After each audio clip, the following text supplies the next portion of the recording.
Sweden has produced quality engineers for generations, and a testament to their ingenuity was the country's tank destroyers, which recently made their debut in World of Tanks.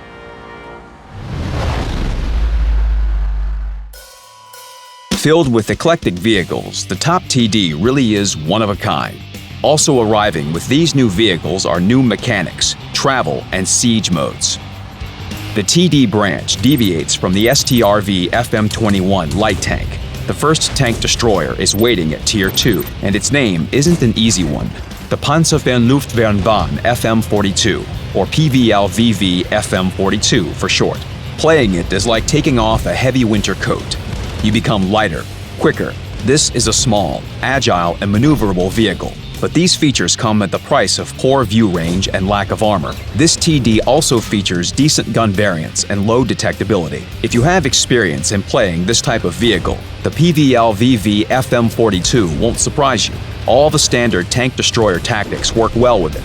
The Tier 3 tank destroyer is the IKV-72. The vehicle still has thin armor and a short view range, but its mobility, available guns, and small dimensions will cheer you up. The Swedish Tier 3 tank destroyer has an even lower profile than the Tier 2 one.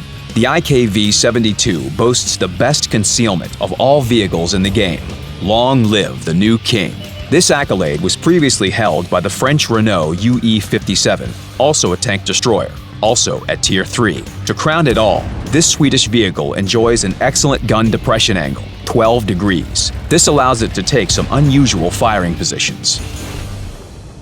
The next vehicle is the SAV M43, a machine without significant drawbacks and sweeping advantages. Its weaknesses are short view range, poor HP, and virtually no armor on the sides. However, the frontal armor isn't bad for this tier and vehicle type. Strengths include mobility, a small profile, and a good selection of guns. Here you'll have to think about which gun you want to install. You either sacrifice high damage per shot and take the accurate 75mm gun with good penetration capability, or you pick the 105mm cannon and deal 3 times as much damage, but not all the time because its penetration and accuracy aren't as reliable. The vehicle's gun depression angle has become even better, 14 degrees, so it can successfully make use of terrain.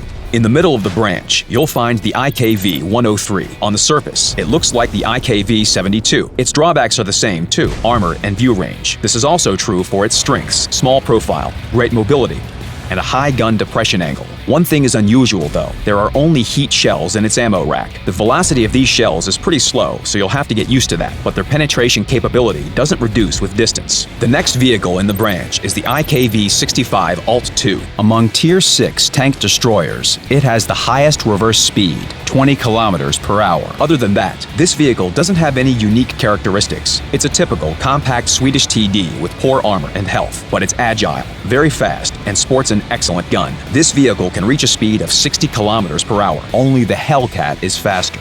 The IKV-90 Type B, the last vehicle of the branch with familiar mechanics. However, its exterior already bears a resemblance to the top Swedish TDs. Usually, a cabin in the rear creates problems, as it seriously impairs the elevation and depression angles. But not here. The IKV-90 Type B is an exception to the rule. Its gun mounting doesn't affect performance. It has decent specifications for its type, tier, and nation. It's a delicate and quick machine with a good gun. You can apply standard tactics on the battlefield in this vehicle. However, standard is no way to describe our next 3 vehicles. The UDES-03, STRV-1030, and STRV-103B. These machines possess unique gameplay features and are incomparable with any other vehicles except themselves. Let's review their specifics. These TDs have 2 modes, travel and siege. The first is for fast movement. The second is for effective firing. In the first mode, the vehicle is agile and maneuverable. It has a high maximum speed. In this mode, forward speed is comparable to reverse speed. The STRV-103B can reach 50 and 45 kilometers an hour, respectively. You don't need to waste time turning around to escape. And with that, we've run out of positives. So let's look at some things to be wary of. In travel mode, you can't alter the gun elevation angle. It's fixed. For horizontal movement, the hull moves too.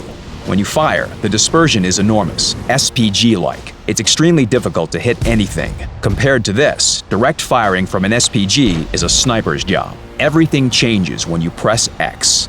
In a couple of seconds, the vehicle becomes completely different. Forward and reverse movement slows to a crawl, but now you can shift the hull up and down together with the gun. And the gun takes on excellent characteristics in accuracy and aiming and reload time. The main tactic of top Swedish TDs is ambush. Even small cover will be enough to hide them.